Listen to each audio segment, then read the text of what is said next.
This is a bit of a spontaneous video. I'm just kind of sat here and it popped into my head that I want to get this energy out there because I'm so excited, dude. Anyone who knows me knows I'm like the biggest horror fan ever, whether it's horror movies, games, books, TV shows, anything horror, and I'm, you know, the guy for it. And I feel like in the past half a year maybe, the horror movie genre has kind of been a little bit dead for me personally. A lot of the big movies that released didn't really work for me, except for 28 Years Later The Bone Temple. That was an absolute masterpiece, dude. But anyway, I'm getting sidetracked. I kind of sat down the other day and worked out what movies are releasing this year, movies I'm anticipating, and I was absolutely gobsmacked when I realised that we quite literally have like a new massive horror movie releasing every week for the next 6 weeks, man. And I'm not talking about some trashy, poorly reviewed Blumhouse movies. I'm talking like actually fantastic horror movies. Like all of these movies that I'm about to talk about in this video are ones that I've been excited for years. Movies that have been making their rounds at the festivals, getting really high good reviews. And like I know a fantastic horror movie when I see one, even before I've seen it, if that makes sense. So dude, the next 6 weeks is gonna be like the craziest month and a half horror has ever had in my opinion. I can't think of another time that 7 fantastic horror movies have released in a row in such a short time span. Horror is literally so back, man. So let's talk about it. So technically the first one already released like 3-4 days ago, and I've already seen it. It's the movie Undertone. This is by a first-time filmmaker, Ian Twarson, but you absolutely would not know that he's a beginner, man. I saw this movie the other day and it was so good. The premise is about like a horror podcaster who gets some weird files in her emails and then they begin to haunt her and everything. And it could have been really bad considering the premise is a little bit goofy, but it was really well made and actually pretty scary at times as well. I gave it a 4 stars out of 5. It was a very like audio-based horror movie which was pretty unique. I definitely recommend it, and what's exciting is that the guy who made this movie is going to be making Paranormal Activity 8 next year. And yeah, Paranormal Activity is coming back. They're finally making another one. But now I have a lot of hope that it could be the first fantastic Paranormal Activity movie, because this is a great filmmaker, man.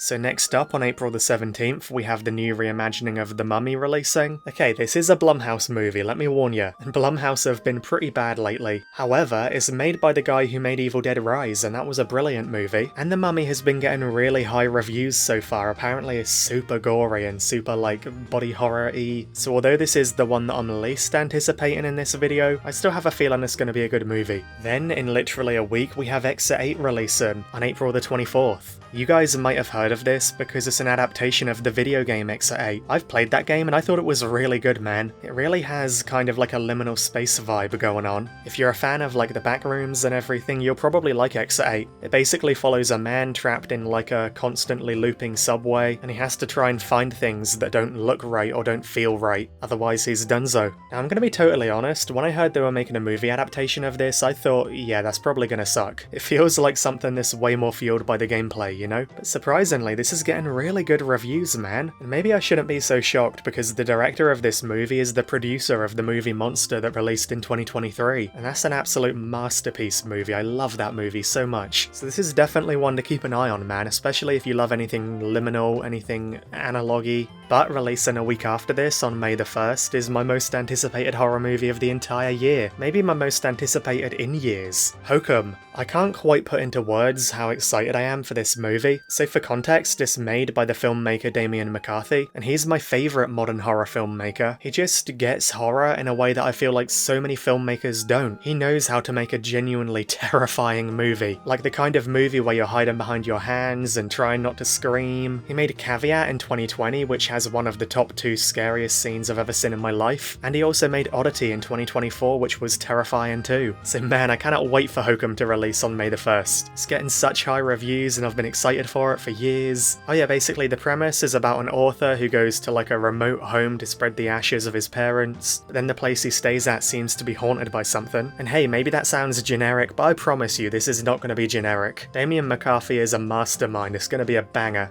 Then 2 weeks later, on May the 15th, Obsession is releasing. I've genuinely had an obsession with this movie for like a year and a half now, dude. So the premise of the movie feels very Blumhousey. It's basically about a guy who breaks a wishing stick thing to make his crush fall in love with him, but then her obsession with him as a result becomes dangerous and dark. Now I don't blame you if you assume it's going to be a bad movie based on that premise, but this is made by Curry Barker. He's like a brand new, unknown, up and rising horror filmmaker, but he released a short film in 2024 2024 on YouTube called Milk and Cereal, and for me that was one of the most well-executed, disturbing YouTuber movies I've ever seen. So him now releasing a full-length movie with a big budget, I just know it's going to be a masterpiece. It's getting crazy high reviews, people are saying it could be the best movie of the year in terms of horror, so yeah, this is going to be a crazy one. Then a week after, on May the 22nd, Passenger is releasing. To me, this movie really feels like it's going to give It Follows kind of vibes, if any of you guys have seen that film. It's about a young couple who witness a really awful accident, and then they begin being followed by a demonic stalker, an entity that they can't escape. This has been getting pretty good reviews so far, but the reason I'm most excited for it is because it's made by the guy who made The Autopsy of Jane Doe. That's one of my favourite horror movies ever, by far one of the most underrated of all time. It's so well made and so original, so scary. So I know this movie is going to be great. But a big reason I know you guys might be most excited for it, the director of this movie, Andre Overdahl, he's the guy who's making the Bendy and the Ink Machine movie, dude. So I really hope that Passenger is a masterpiece. So then we have a good idea of how great Bendy and the Ink Machine could be as a movie. He's going to do a great job on both, I just know it. I hope he brings my boy Boris to life in all of his beautiful glory. And then finally, a week after this, on May the 29th, The Backrooms releases. There really isn't much to say about this one, you guys probably already know everything already. I don't need to tell you guys what the premise of The Backrooms is. But hey, if you don't know, then follow me on Twitch using the link in the description, because I just streamed a Backrooms game recently, and I'll be doing it again on the weekend. You can check out what it is there. But yeah, the Backrooms movie is being directed by Kane Parsons, who made the YouTube series of The Backrooms, and I've watched all of those videos and they were pretty good, man. So with a bigger budget and with the direction from other filmmakers, I really think this movie could be great. It's A24 too, and A24 are the best horror film company of all time, although I feel like Neon are kind of rivaling them recently. But anyway, I can't wait for this. I love any kind of like liminal movies, and I feel like that genre rarely shows up in movies. The only one I can think of is Terrarium, which is a good movie by the way. So to actually see an adaptation of The Backrooms on a movie, dude, that's gonna be so exciting. I just hope they focus the most on like the psychological horror rather than it being like being chased by monsters around every corner. Not a jump scary vibe.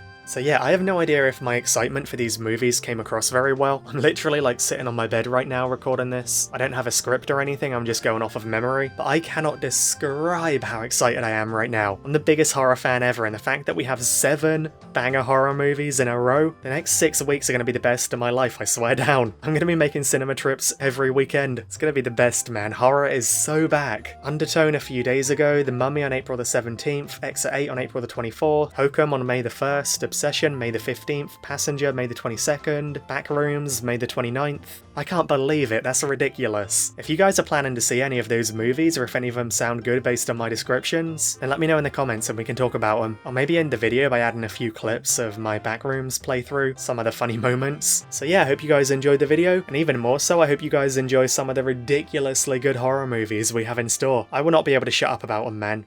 Peace out. You run, and then, yeah, can't run anymore. And maybe there's nothing else to find. Maybe we found everything easily. Ooh. Oh! Ah! What was that? What just happened? Bloody hell!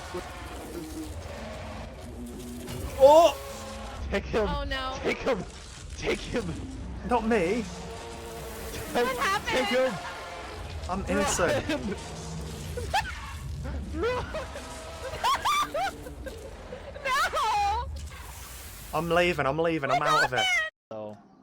Shiny, I might be mistaken, but I think Amber is in your chat asking if you can see her message. Look there, what the hell? Oh, Jesus Christ! What the hell? Ah, Shiny!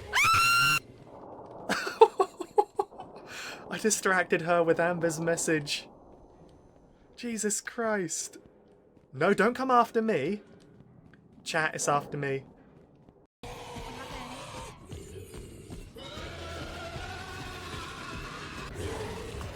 No! Yes, it killed Kadia. Oh my god, I thought I was cooked. Oh my god. So I was there. Hello? Let me in!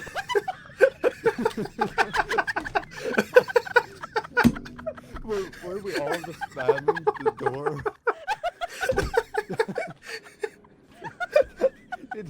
I was trying to. Hopefully she's collecting some of them. Oh, run. Oh no, run. Run. Oh no. Shut the door. Oh, you should shut the door. No! I died because Vasta didn't shut the door, chat. Hey, excuse me. Oh no. Oh no. Sorry, Ferlax. No. He's trapped in there because I shut the door.